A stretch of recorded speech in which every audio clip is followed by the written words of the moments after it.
जय श्री कृष्णा बच्चों।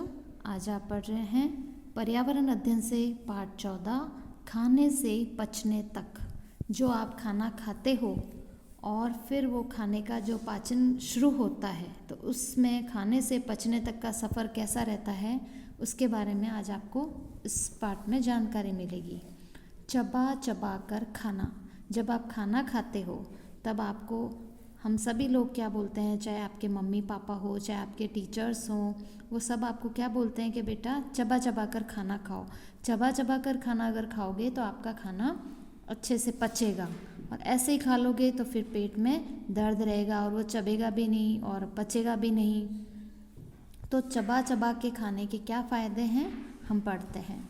विद्यालय में मध्याह्न भोजन के दौरान रजत जल्दी जल्दी बिना चबाए ही भोजन निगल रहा था। विद्यालय में मध्याह्न भोजन के दौरान, मध्याह्न भोजन यानी जो आपका इंटरवल होता है ना, हम आपका इंटरवल करते हैं बेटा आप खाना खा लो। आपके सुबह के खाने का जब टाइम होता है, जब विश्राम होता है, अंतराल है ना, तो विद्यालय में जो पढ़ाई के बीच में जो अंतराल दिया जाता है आपके भोजन के लिए, तो उसके दौरान जो रजत था वो जल्दी जल्दी बिना चबाए ही भोजन निकल रहा था।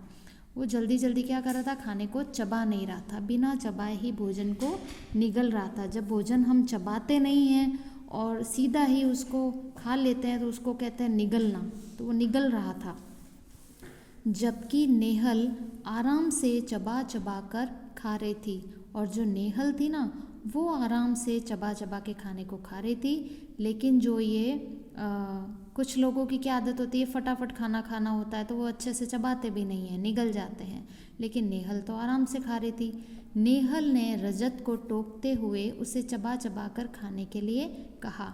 रजत क्या कर रहा था, चबा नहीं रहा था और फटाफट निगल रहा था। तो नेहल ने रजत को टोका और उसे क्या कहा कि तुम चबा चबा कर खाना खाओ, चबा चबा के खाने के लिए कहा। रजत ने जब कारण पूछा तो नेहल ने बताया कि कल जब मैं उबला हुआ आलू खा रही थी तो माँ ने कहा कि धीरे धीरे चबा कर खाओ।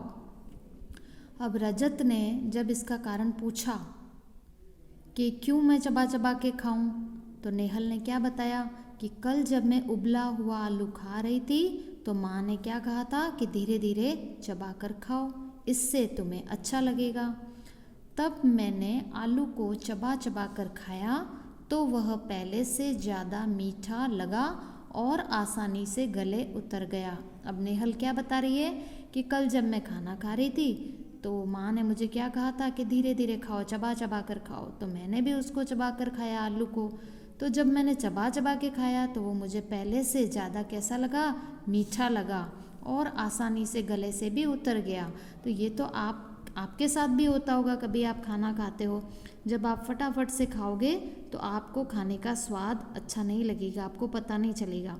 और अगर आप चबा के खाओगे तो आपको खाने का स्वाद भी समझ में आएगा कि खाना ज़्यादा आपको अच्छा लगेगा स्वाद में, और आपके गले में भी आसानी से उतर जाएगा।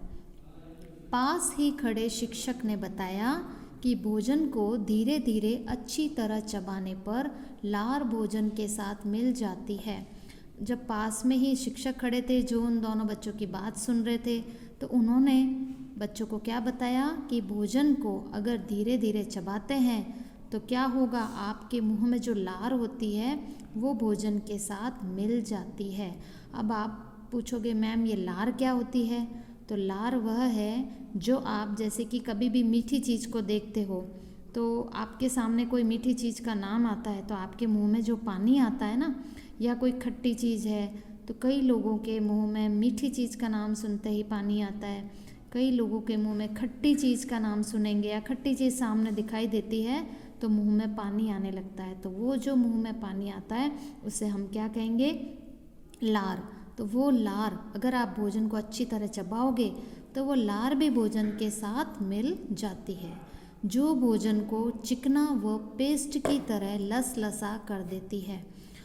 जो भोजन को कैसा बनाती है, अब वो लार आपके मुंह में पहले से है, अगर आपने धीरे धीरे चबा के खाया तो वो लार किस में मिल जाएगी, भोजन में, और भोजन को कैसा बना देगी, एकदम चिकना बना देगी और पेस्ट की तरह लसलसा कर देती है। जब आप अच्छे से उसको चबाओगे तो आपके मुंह में जो भोजन है वो कैसा हो जाएगा, चिकना और लसलसा हो जाएगा, क्योंकि उसमें लार मिल गई। मुंह में बनने वाली यह लार भोजन में मौजूद स्टार्च को ग्लूकोज में बदल देती है। अच्छा, अगर आप भोजन को चबा के नहीं खाते हो तो क्या होगा, वो लार मुंह में नहीं बनती और न वो आपके भोजन में मिलेगी, तो आपका भोजन चिकना और लसलसा नहीं होगा। कैसा होगा, एकदम कड़क सा होगा। तो वो आपके जब पेट में जाएगा तो आपको तकलीफ़ देगा, उसको पचने में भी आपको पेट में भारीपन लगेगा। लेकिन अगर आप चबा के खाएंगे तो लार में मिल जाने पर भोजन चिकना और लसलसा हो जाएगा। तो मुंह में बनने वाली यह लार भोजन में मौजूद स्टार्च को, हमारा जो भोजन होता है, हमारा जो खाना होता है, उसके अंदर क्या मौजूद होता है, उसमें स्टार्च। हमारे खाने में क्या होता है, स्टार्च होता है। तो वो जो स्टार्च है वो क्या करते हैं, मुंह में बनने वाली लार जो हमारे भोजन के अंदर स्टार्च है ना, उसको किस में बदलती है, ग्लूकोज में। किस में बदलती है, ग्लूकोज में। इसी ग्लूकोज से भोजन मीठा लगने लगता है और मुंह से ही भोजन का पाचन शुरू हो जाता है। जब आप भोजन को चबाएंगे तो यह लार आपके भोजन में मिलेगी और आपके भोजन के अंदर जो पहले से स्टार्च है उस स्टार्च को वो ग्लूकोज में बदल देगी। और ग्लूकोज में जब वो आपका खाना बदल जाएगा तो आपको वो भोजन कैसा लगेगा, मीठा लगेगा। आपको वो भोजन कैसा लगेगा, मीठा मीठा लगेगा। और जब आपको मीठा लगेगा तो आपको स्वाद भी आएगा कि हाँ, खाने का स्वाद अच्छा है। मुंह से ही भोजन का पाचन शुरू हो जाता है। आप जो खाना खाते हो तो आप गस्सा अपना जो निवाला है किस में डालते हो, मुंह में डालते हो, और मुंह में चबाने की प्रक्रिया शुरू हो जाती है। मुंह में गस्सा जाते ही आप चबाना शुरू करते हो, फिर वो नीचे पेट में पहुंचता है। तो मुंह से ही भोजन का पाचन शुरू हो जाता है। ये आपको याद रखने के लिए बात है। अब ये जो आप देख रहे हो हमारा पाचन तंत्र, इसमें ये देखो मुंह में, तो मुंह में पहले आपका भोजन जाएगा और यहीं से भोजन का पचना शुरू हो जाता है।